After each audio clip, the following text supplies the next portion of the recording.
And I'm a Canadian man. I do top 10 lists, and I eat ketchup chips.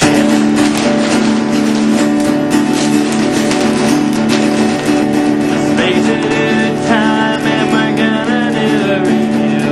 Yes, we're gonna review.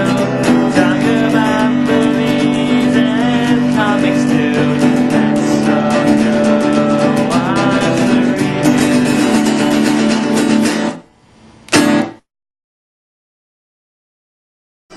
Hello everyone, and welcome to my video game review of the new Spider-Man video game known as Spider-Man Shattered Dimensions.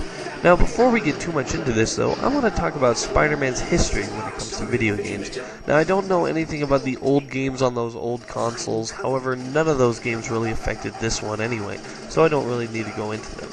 Spider-Man's gaming history really started in the movie video game simply known as Spider-Man. It showed game creators that if you put some effort into it, you can make a successful movie game if you just really try. It wasn't a perfect game, but it was still fun and inventive. But it wasn't until Spider-Man 2, the video game, came out that it moved from good to great. New York was your playground, and there was a number of fun boss battles with a ton of other optional objectives for you to do. Web swinging was flawless, and there's nothing more fun than swinging around town stopping crimes. In the first Spider-Man game, you could web swing anywhere, even if there was no buildings in sight. But in Spider-Man 2, it was more realistic. Soon after that, Ultimate Spider-Man was released. The web swinging was just as good, if not better. However, there were fewer crimes to stop, and races were mandatory from time to time. The game did have very interesting boss battles, and also the ability to change into Venom and go do some damage. Ultimate Spider-Man felt like one step forward and one step back, giving up a bit of good gameplay and replacing it with something new. After that, Spider-Man fell into a slump when it came to video games. Bad movies usually make bad games, and Spider-Man 3 was no exception. Even though I personally haven't played it, I know that I've never heard one good review on it. And after Spider-Man 3 came out, there came another Spider-Man game called Spider-Man Friend or Foe, a game that also bombed. Then there was Web of Shadows. Now this game I did play. Now, it was pretty bad.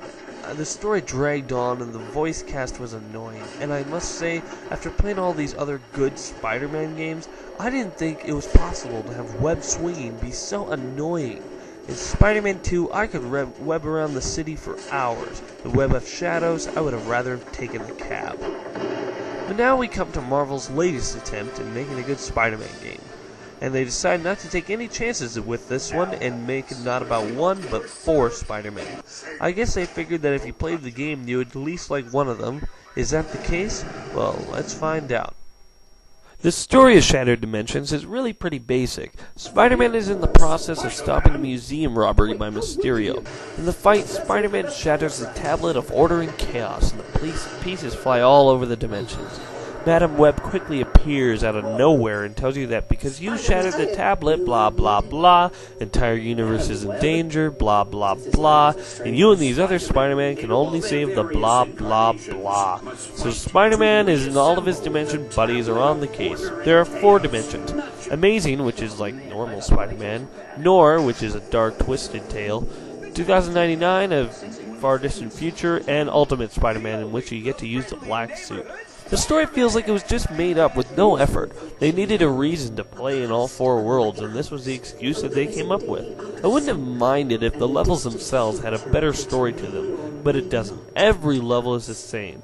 You find a villain with the fragment. You fight the villain once. Then you fight a whole bunch of goons. Then maybe you fight the villain again, and then you have to save some civilians, and then there's a final battle with the villain using the fragment. Because when they use it, it gives them more power. It's fine at first, but it gets kind of bland after a few levels. The game doesn't even know how annoying it can be at times, and this game did something that not even X-Men Origins Wolverine could do. It made me want Deadpool to shut up. Who would be crazy enough to... Oh wait, it's me! The cast of Shattered Dimensions is really hit and miss at times. I like Neil Patrick Harris as the Amazing Spider-Man and Chris Daniel Barnes for Noir. I didn't care too much for 2099 Spider-Man, voiced by Dan Levinson. but it wasn't bad. However, the best cast choice was Josh Keaton, who voiced the Ultimate Spider-Man. Although he had far more experience with the web slinger since he does his voice on the TV show Spectacular Spider-Man. After a while, Madam Web's voice just gets on your nerves, and some of the villains' voices I didn't like Deadpool. He is one of my favorite comic book characters, and the guy they got, well, even though he could be funny at times, he got really annoying over time. But I will get to that later. Why didn't they cast the guy who did Deadpool's voice in Ultimate Alliance? Why? If Shattered Dimensions had anything, it would be a good design. Almost every level has something to look at. This is where Nora and 2099 really shine. They both have unique backdrops and designs and can be really beautiful at times, that you will take it all in before kicking some butt. The only one that is kind of bland is the Amazing Universe, because, I don't know, it just doesn't look that impressive. Well, there are times that it looks impressive, like the time when Sandman is making a giant sandstorm. That looks really cool, but the rest of the level looks really bland. Ultimate is really good. The black suit seems to catch the reflection of the bright lights and fire that goes around him, and it looks pretty cool. The video clips are sometimes good and sometimes not. They look like sometimes they look really cool, and then sometimes they look like they're a clip from a DVD game. You know, press up at the right moment. However, for the most part, they do look their part, and they do look pretty cool. But when it comes right down to it, is it fun to play? How is the gameplay? Well, for the most part, all the web swingers have the same fighting style, except for some moves that can only be done by one universe. But still, there are multiple moves and combat choices for all. Each universe has something to make the gameplay a little different than the other. Amazing is all about using big web moves. 2099 has something called Accelerated Vision, which allows him to speed up and hit his opponents when they are just in slow motion. Ultimate has the ability to use something called Rage Mode, which allows him to use the black suit to its full power and take on tons of enemies at a time. And then there's Nora, which is a totally different style altogether. Nora isn't superhuman, so he has to be more careful sticking to the shadows and webbing up his opponents with silent takedowns. Nora is definitely the one that is the most different than the rest, even though some of these fighting styles are fun and some are not. For example, raging and taking out tons of enemies is a ton of fun. You just can't wait to rage up and take on everyone at once. However, I hardly ever used Accelerated Vision in 2099. I didn't feel like it was a necessity or like I really wanted to. And the fighting in the Amazing Universe is fun, but not as fun as it is in Ultimate. I mean, once you get everything unlocked, it is still a fun ride. But, you know, you just can't compare it with Raging Up. Nora is a welcome change to the regular program, and even though the stealth mode in the game isn't perfect, it is still a fun part of the game. So if you're like me, you'll find yourself doing the Amazing and 2099 levels as fast as you can and taking your time with the Ultimate and the Nora ones. One of the best parts of the Spider-Man game was always the web swinging. And in this game, you can web swing, but what you will mostly be doing is web zipping. You will be zipping from platform to platform. And it isn't because you want to, it's just that web swinging in this game just isn't as reliable as web zipping. And that's a real bummer, because as I said before, I loved web swinging. Also, even though you can crawl on walls, for the most part you won't. The camera is really awkward, and crawling walls just isn't necessary. And some of the fighting moves are kind of awkward. For example, when you press the B button, you can web zip into an opponent. But also, when you press the B button, you can also grab objects and throw them at people. And there are times when you need to throw items at an enemy. And then you press B and you will have yourself zipping into an opponent when you're trying to grab an item, and throwing items when you want to zip into them. After playing this game for a while, it became more and more clear to me what this game was trying to accomplish. Marvel was trying to make its very own Arkham Asylum. I know that might sound far-fetched, but it is what it is. I mean, The story isn't anything alike, of course, but I mean, web zipping is very similar to how Batman gets around.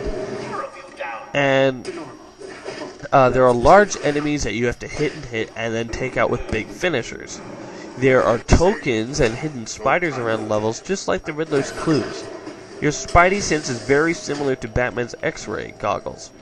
And then there was even a part where Mysterio was huge and looking for North Spider-Man with big light showing.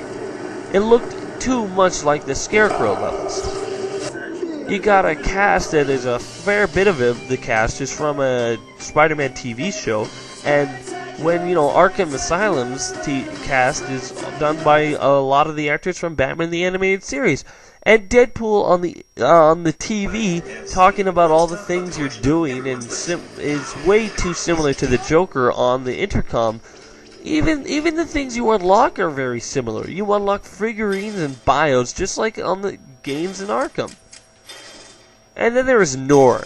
The part of Nor just screams Arkham Asylum. I mean, the stealth attacks are pulled straight out from Arkham Asylum. The biggest problem with this game that it isn't something unique. It is mostly ripped off from another game. And you shouldn't try to make a Spider-Man game like a Batman game. In fact, whenever all I could think about I played this game was Batman. I mean, even when I was playing 2099, I was thinking, hey, wouldn't it be cool if they made a Batman Beyond game? Heck, even in an interview with Wizard Magazine, the game creator said, and I quote, "The game will prove to do with Spider-Man what Arkham Asylum did for Batman games." The best part of the game, I would say, is a tie between Ultimate and Nor levels. I mean, even though the stealth part of the game isn't as good as Arkham Asylum, it is the most challenging. You will probably die more in the Nor universe than any other, but that's okay. The rest of the game just isn't challenging enough. I mean, I beat the whole game on the first time I played it. I beat it all on normal, and I didn't die that much except for in the Nor universe, and it was on the normal difficulty, and I was just playing for the first time. The Nor universe made it challenging, and that made it fun. Ultimate looks great and has a great actor, and so it's just so much fun to play. And it doesn't get, even though it does get annoying at times, like in the Deadpool level, you will get sick and tired of destroying cameras. But raging in the black suit is just plain fun. And even though the plot in the levels gets repetitive, there are some parts of brilliance, like when Deadpool sets off a ton of explosives that send tidal waves after you. Anyway, even though it has problems with it, Shattered Dimension isn't a bad game. It is definitely a step up from Web of Shadows, but a step down for a game like Spider-Man 2 or Ultimate Spider-Man. If you are a Spider-Man fan, I would say get it. However, if you are just a gamer, I would say maybe it's just good for a rental. So I'm giving Spider-Man Shattered Dimensions a 7 out of 10. Thanks for watching. Remember, I'm LazyDude99. If I don't like it, it's not worth it. Peace out.